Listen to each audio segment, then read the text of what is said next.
For the next 10 minutes, I want us to think collectively about what happened in Japan on March 11th. The death toll is as high as 20,000 people, $200 billion in estimated damages. It's, by all accounts, a big tragedy, and we've all seen the news, so we know that. I think there's a positive flip side to this, too. I don't mean to marginalize what happened. I'm sorry, I need a new clicker. It's not working. Yeah. Can you go back a slide, please? Okay.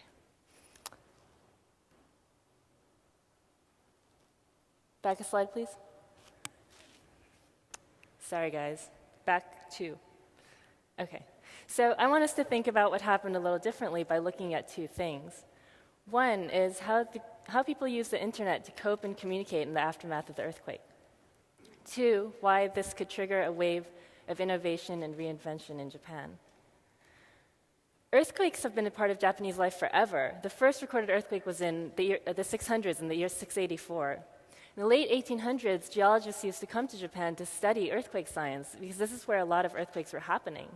In fact, 20% of earthquakes happen in Japan. And when they do, damage occurs, but we fix it, and then we improve the infrastructure and we move on. This time, the same kind of thing happened. For the most part, there was no looting, there was no mass chaos. A lot of people still lined up to pay their taxes on March 15th, which was just 4 days after the fact. A few hours after the quake, a 37-year-old video game engineer named Daisuke Sumitani tweeted this. It says, "I walked 4 hours from the city and thought, the sidewalks are full of people walking silently, methodically. The convenience store workers kept working. The internet infrastructure survived the tremors, and facilities opened up at various places for people who couldn't get home. The trains reopened and will be working late night. This country is amazing. It doesn't matter what our GDP ranking is."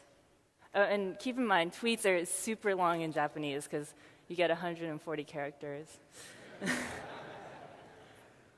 Depending on who you ask, different web services were useful for different things. So some people were using Mixi, which is the local social networking site. It's much bigger than Facebook in Japan, to get status updates on how people were doing. Twitter was more useful for logistical information. The fact is, web services were popping up everywhere. Relief efforts were massively being streamlined through the web. Twitter aggregate services like this one were increasing their traffic 5-fold. A couple of students started a website called Room Donor, which is like Airbnb, where you can rent out a room, which is really highly unusual for Japanese people to let strangers into their home, but they did this for this instance. And vending machines had buttons where you could donate money directly to the Japanese Red Cross. Somebody made a Twitter hashtag game where you could tweet your meter readings from your home, which is something that most Japanese people probably have never paid attention to. And then you can log your meter readings online and power up if you use less energy. In fact, one entrepreneur told me, the momentum of the earthquake has spawned too many web services and it's causing major confusion.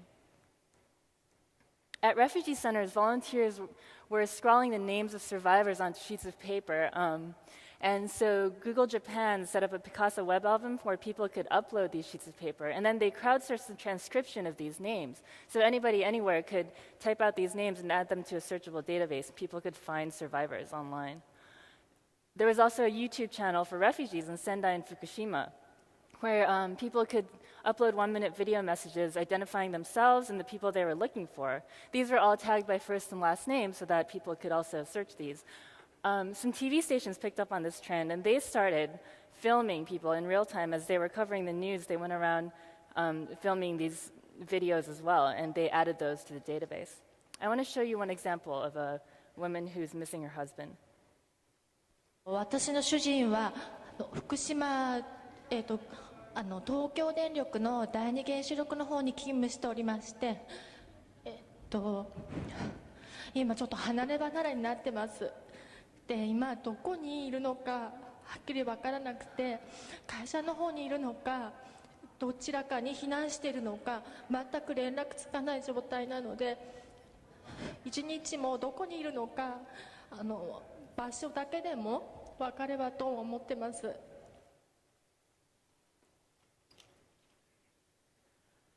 NHK is Japan's national broadcasting organization. For the first time ever, they started live streaming the news. The reason they did this was because a middle school kid who was watching NHK the day of the earthquake started recording it on his phone, and then he was Ustreaming it. And then people were watching this kid's Ustream channel. And then so NHK caught on to this, realized, wow, this is probably a good thing to do, and they formalized it the next morning. This guy, Chief Cabinet Secretary Yukio Edano, he became an overnight celebrity. He was on the news all day, all night, every day, just keeping people reassured and informing them of what was happening. People thought he probably never slept. A hashtag that meant "Go to sleep, Edano" became a really popular Twitter meme. Somebody liked him so much that they made an animation.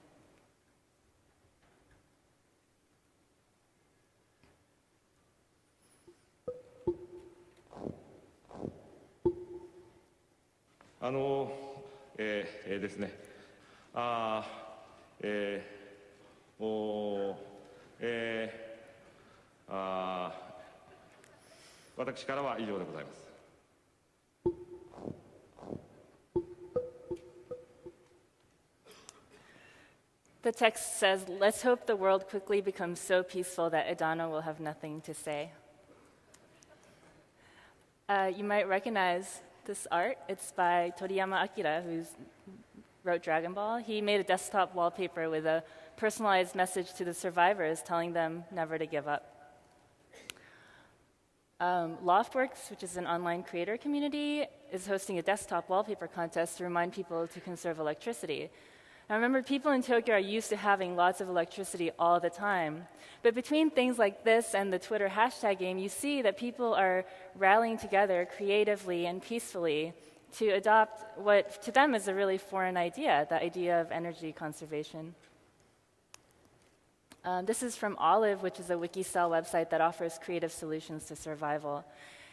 Here you see how to make a plate out of a plastic drinking bottle, and how to make a spoon out of a carton of orange juice. So through these projects, you see the roots of new ideas and maybe even new companies being formed. So what happened on March 11th in Japan? 20,000 people died, 200 billion in estimated damages. And these aren't just numbers. But it also is giving us a really good excuse to adopt a renewed sense of excitement and motivation. You might be wondering why I'm saying Japan needs a jumpstart in innovation. People think Japan is innovative already, but you have to remember that Japan is an island nation, and we are often, products that come out of Japan are often seen as being cool or weird. But really, I feel like these are also ways of saying that they're misunderstood. And we've also had a couple decades of economic and political stagnancy. And so people kind of have been in a complacency rut. I think this is our chance at reinvention and to really look inwards and think about everything over again, start from zero. Let me tell you a story real quick about Hiroshi Mikitani. In 1995, he was a 29-year-old bank employee in Kobe. He had a 5-year plan to become an entrepreneur.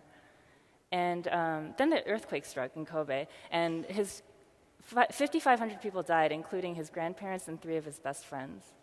He realized there's not that much time left.